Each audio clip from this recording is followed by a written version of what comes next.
From the EQC studio, welcome to the Top Step with Ryan Rowland-Smith.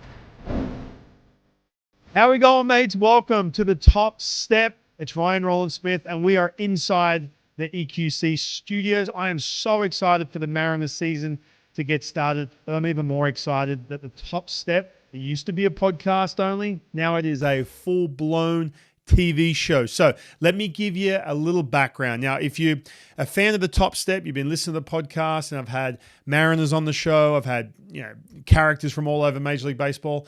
We're a TV show, and a huge thanks to Root Sports for making this a weekly Mariners show. We're going to get down to the ballpark, get behind the scenes, get all your favorite players joining me, whether it's here in the EQC studio or whether it's on site down at the ballpark. We're going to talk about the top trends, what's happening around the Seattle Mariners, all over Major League Baseball. And then we're also going to have some fun with you, the viewer. We are going to keep the last segment. I'm going to have some friends on the show, just like this episode today. I'm also going to answer your questions, whether it's on social media. So if you got any questions or anything you want me to talk about or dive into, let me know at the Top Step over at X or on Instagram, or you can hit me up at -18. All right. Now, you know what the show is. It's going to be your weekly Mariners show every single week, coming to you every week right here in the EQC studios. But let's get into what we're going to start every show with, the top trends. I'm going to go with some predictions. Why not, right? We've just kicked off the baseball season, and we're going to go with win totals. This is a fun thing that everyone likes to jump on, whether it's Major League Baseball, whether it's USA Today, Fangraphs. They got their Zips, whatever that means, Zips prediction. Someone help me out what Zips stands for. I got no idea. But let's have some fun. Everyone's hovering around. I hear this all the time, whether it's down at spring training, whether it's around hanging out around town or around the ballpark, whatever it may be. Everyone's asking me, hey, what do you think is some of the projections for the Mariners win-loss record? I'm like, well, what are they? I don't like to follow them because anything can happen, as we all know. But the big one is Fangraphs have got them at 85 games and 85 games. USA Today had them, I think, at 88, 89 games. Right, but I'm going to go, as you know me from the broadcast, right? I like to go glass half full. I like to go captain positive all the time. Let's call it 95 wins. Let's just imagine the Mariners are capable of 95 wins, which they are. How are they able to get to 95 wins? And this is what I've come up with. These three things kind of have to happen. All right, number one. Julio Rodriguez, we all know he's the spark plug to this offense. He's like the all-spark if the Mariners lineup was Cybertron. Yes, that's a Transformers reference. I had to throw it in there. If you're a Transformers fan or not, go look it up. It makes perfect sense. Now, Julio Rodriguez last year, 30-plus bombs, 100 ribbies. He had a great year, but he wasn't happy about it, man. He will be the first to tell you, he is capable of just transcending his career, the status he has, into another stratosphere. I'm using some big words today. I'm talking about Transformers, planets, the whole bit. Look, Julio Rodriguez, this is what I'm saying from him, and this is what's something you can watch early on. Look at that ground ball rate. Now, I'm going to focus in on the ground ball rate. You can focus in on different things with Julio, but check it out. In the first half of the season, we all know his numbers are a little bit lackluster. He was taken a little bit. There's big expectations. But one thing that really stood out to me, the ground ball rate for Julio Rodriguez was 47.6%. That's nearly half the time throughout the whole season. Well, the month of June, when I felt like, man, this is kind of that make or break time, that skyrocketed to a good 55, 56% in the with the ground ball rate. That's well over half. That's, even though the dude is top 5 in exit velo, top 5% in exit velocity off the bat, yeah, that ball can shoot through the infield like it's Little League, sure. But man, you got to see him get the ball in the air. And then what happened in the month of August? This is where the Mariners went off. And I talked about him being the spark plug. Look, his numbers in August: 429 batting average, OPS over 1,000, 7 bombs. He was ridiculous. And the one thing that stood out to me, that ground ball rate plummeted down to a healthy 41.7% when he gets the ball off the ground. Now, I want to make a distinction here. Scott Service said he's got to get the ball in the air a little bit more. I'm saying just get the ball off the ground. If he keeps that ball just line driving, we all know he can drive the ball out of the ballpark. His confidence goes through the roof too when that launch angle starts to creep off the ground a little bit. So that's number one. Julio Rodriguez, watch that ground ball rate. Mariner fans, check it out. If it's hovering around the bottom of the 40%, he's in good shape. All right, number 2, the rotation. Yes, it's the strength of this team. We all know that. But the 2 of the 5 guys in Bryce Miller and Bryan Woo, I'm going to focus on them. They're the X factor. The Mariners, as good as it can be, the rotation, you still have 2 dudes who have to still kind of prove that they can go a 6-month solid season. And they can. I'm sure they can. But how are they going to do it? First of all, Bryce Miller, last year, he had the blister injury. And I feel like that was a little bit of a blessing in disguise because it gave him a little bit of a breather. It really did. And then he came back and he finished the year strong. But with him, stamina, he talked about it too, getting into a good rhythm with that major league schedule where you got to pitch with adrenaline filled. It's tough. You start opening day and you're looking down the barrel of, man, 6 months I got to repeat this, especially when you're having success. It can wear on you. So if Bryce Miller can keep that stamina going with that new split, have you seen it? We're going to see plenty of it. That's another pitch too, recovery-wise. Logan Gilbert took a little bit last year trying to recover from that split. In other words, Logan talked about in the beginning of the season, he didn't quite know how to recover, so you didn't see the split as much. As he got into a rhythm, he was good to go. Bryce Miller's now throwing a split, so we'll see how he looks. Hopefully he can pitch a good 6 months, man, because this kid is so talented. Bryan Woo. Now, I know he's starting the season on the injured list with right elbow inflammation. It shouldn't be too long. But when he comes back, he'll need to figure out a way to get lefties out. Lefties did some serious damage, especially halfway through the year last year against Bryan Woo. His changeup, he lost some confidence in that changeup. That's a great pitch right on left. He kind of put it in the back pocket. He went 70% fastballs at the end of the year, and his fastball's filthy. We all know that. But if you're talking a good 6 months, man, you got to have that secondary pitch to get lefties out. So that's going to be interesting. Focus on him and see how he does against lefties to start the year. All right, my third factor here to get that 95. We're talking 95 wins, right? How do we get the 95 wins? You've got to have 3 of the newcomers finish the sentence.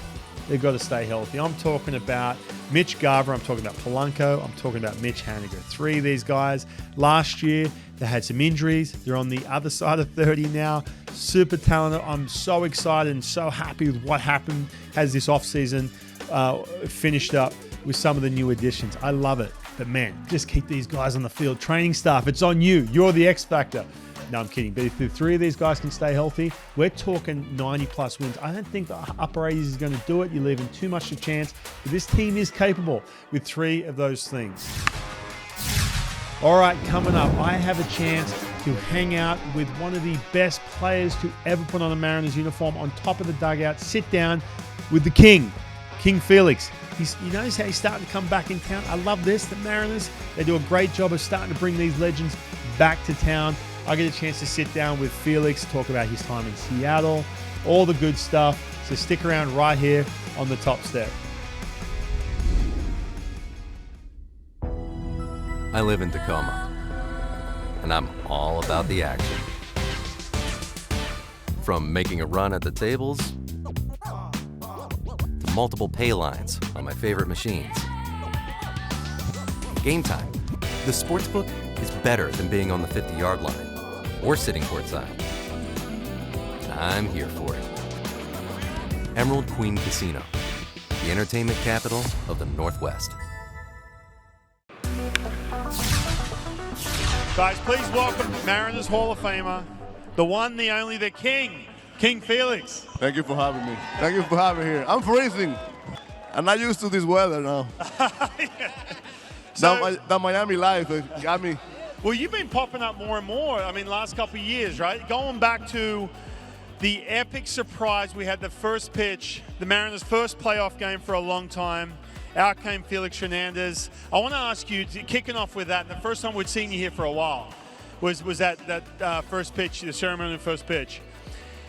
How'd that all come about? Someone gave you a call and said, hey, listen. John Stanton called me. He said, you want to throw the first pitch on the playoff game? That will be awesome.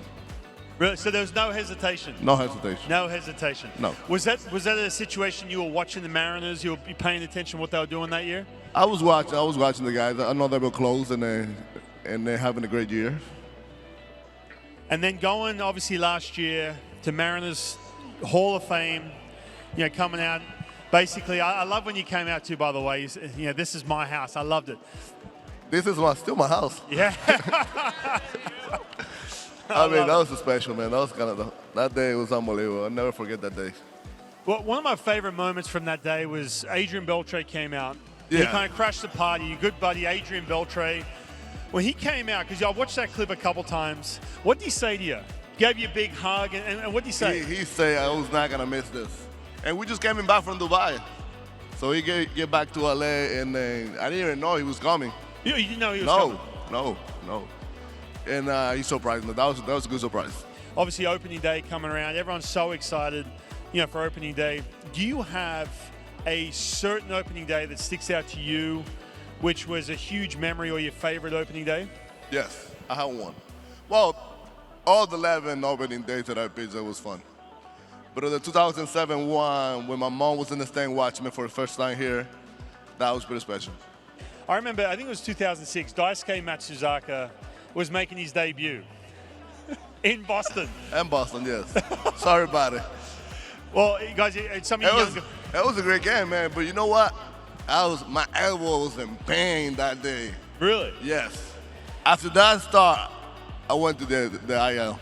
So the reason I bring that up is because Daisuke Matsuzaka, Japanese pitcher, was coming over. Obviously, there's so much hype about Daisuke making his debut at Fenway Park, and he was up against a young King Felix. And at that point, obviously you had the nickname at that point, the King. At that point. Yeah.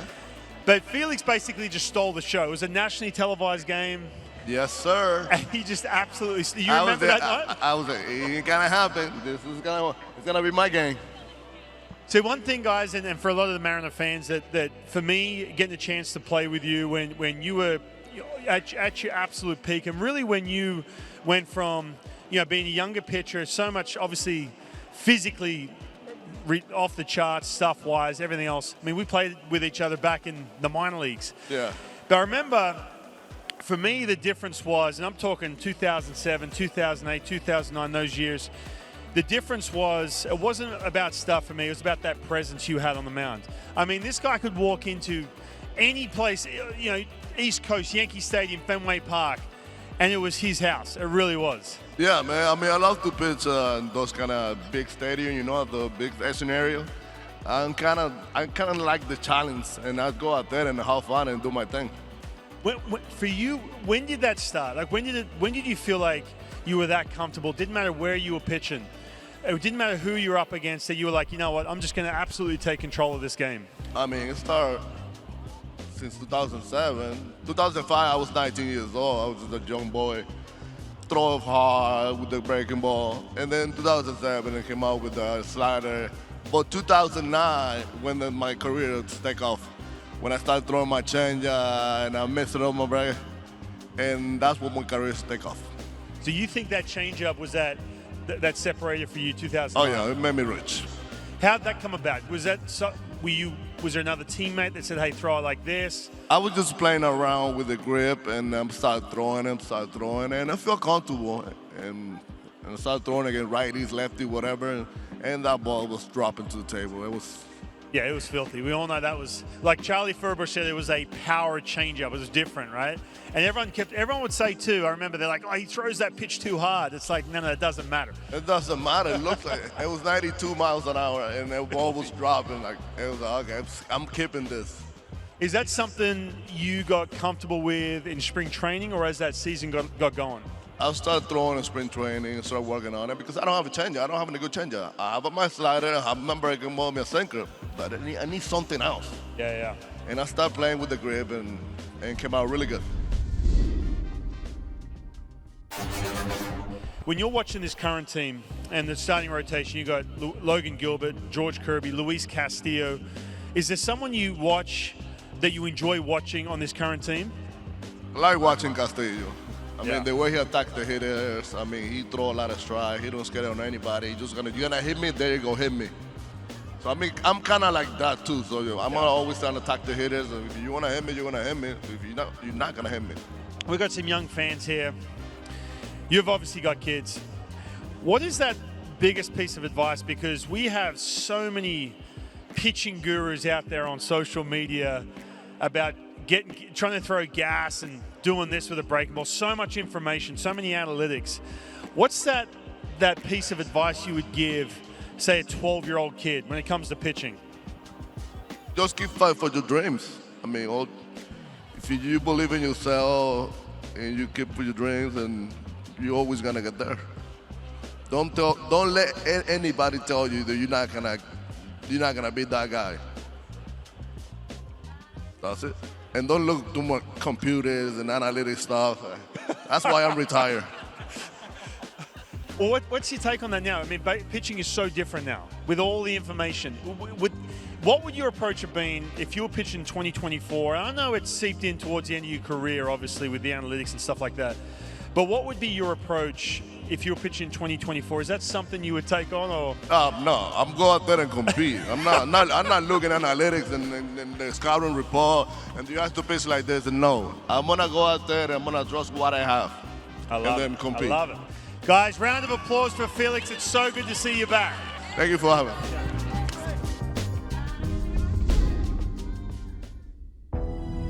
I live in Tacoma, and I'm all about the action.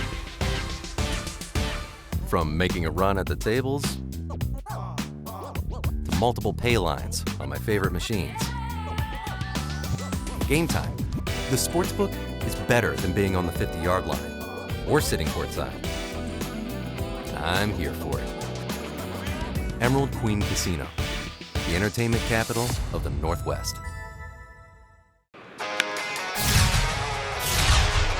The Top Step with Ryan Rowland-Smith is presented by EQC, the entertainment capital of the Northwest. All right, welcome back inside the EQC studio. Listen, if you enjoyed that sit down with Felix Hernandez or anyone who we get a chance to chat to right here on the Top Step, go to YouTube, go subscribe. You can watch the extended version, the whole thing. You can watch all kinds of content over at YouTube. Now, speaking of old teammates, I've got Eric O'Flaherty, 10 plus years in the big leagues. Brandon Morrow, 10 plus years in the big leagues. They both started their major league career right here in Seattle, and now teammates with Felix. But hey, guys, listen, I want to talk about Eric. You got up before us. You got up in what, 06, yep. Right? Okay, so he was a 19-year-old in 2005. In 2006, if you remember, walking in the clubhouse, and there was so much focus on Felix because he was so good. But was he still getting the rookie treatment just like you were in 2006? Or was he already kind of like pushed, like pardoned a little bit at that point? He was definitely safer. Yeah, you know, I mean, like they'd get on him and stuff, but nobody was going to ride him too hard because I think everybody understood how special he was and that he was going to be there for a long time. And, you know, number one prospect in the system. And this was back when, you know, not a lot of pitchers threw 97, 98 with his curveball. So I think everybody kind of understood how important he was, and it was more like little brother stuff, you know, with him, the way they treated him versus some of us. Like if you're a rookie nobody's ever heard of and you're a relief pitcher, you haven't even been in big league camp, like you're a target. Right. Yeah, that's so true. Hey, and by the way, too, I remember, speaking of Felix, because just a couple years before that, I played A-ball with him, and I never forget. And you guys, well, look, Brandon, it took you, 3 days to get to the big league, so you didn't have the same minor league journey, I'll say, as me and Eric, right? But so he gets to, I think he was 18. He's in high A, like advanced A. That was in the Cal League. It's now Everett. But I think he went from Everett, he skipped over low A and went straight to high A back when it was like that.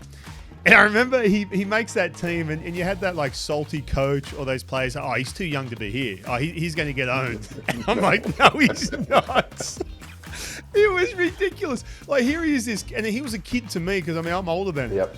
And he's just flat out dominating. And then he goes to Double A, and then sure enough, as we all know, he goes straight to the big leagues. And even then, everyone's like, oh, this kid is too young, and everyone's, they call him the king. And it was so funny. Everyone still had that kind of mentality with him, even though he was so dominant. Because, man, like, he was just different.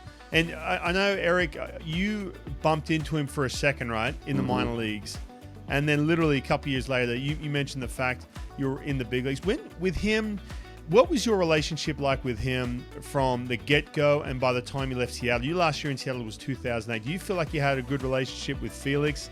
Even though he was, and the reason I'm asking this is because it's weird, man. He's younger than you. Yeah. So you feel like you had that seniority, but it's Felix Hernandez. Like, what was your relationship like with him as teammates? He was always kind of just larger than life. I mean, he knew how good he was, but at the same time, we got along, and I'd actually see him randomly throughout Bellevue, driving, see him at the mall. I saw him at LA Fitness playing in a pickup game one time. I would just run into him randomly, and he was always cool. And he didn't have to, sometimes I wouldn't see him. He'd come over and say hi to me and catch up. But he was the first guy I saw throw in pro ball. So I signed, did my physical, and I wasn't in uniform, so I had to sit in the bleachers where the guys are doing the gun and the books. And he's the first guy I see throw. So I'm like, let me see what these pro ball guys are doing. He's sitting 97 and throwing a curveball that's breaking 3 feet. And guys are swinging and missing it by 2 feet.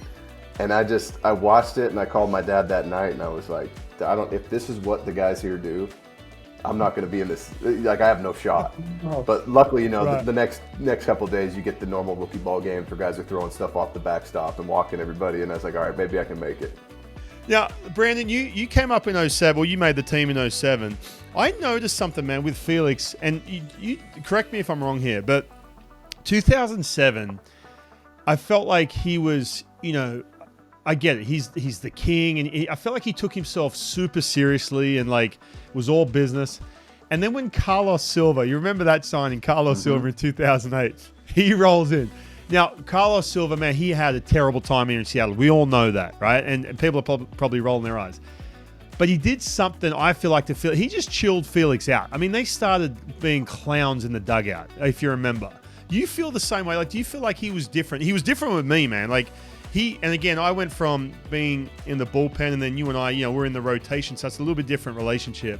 But I felt like he was way more chilled, way more cooler with everyone when he had like Carlos Silva there, because they were acting like clowns all the time in a good way. You know what I mean?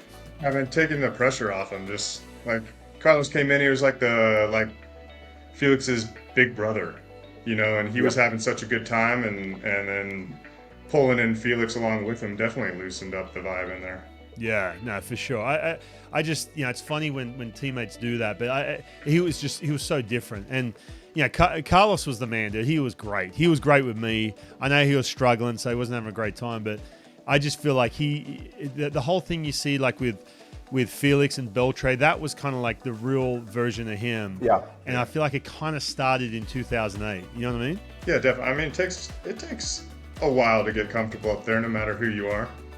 I mean, there's so much hype around Felix. Felix was like LeBron coming up, man. Even like before I was drafted by the Mariners or affiliated with anybody, I know who Felix was. Everybody knew who Felix was. There was so much hype coming up, and it really was like the next coming of, Cy Young.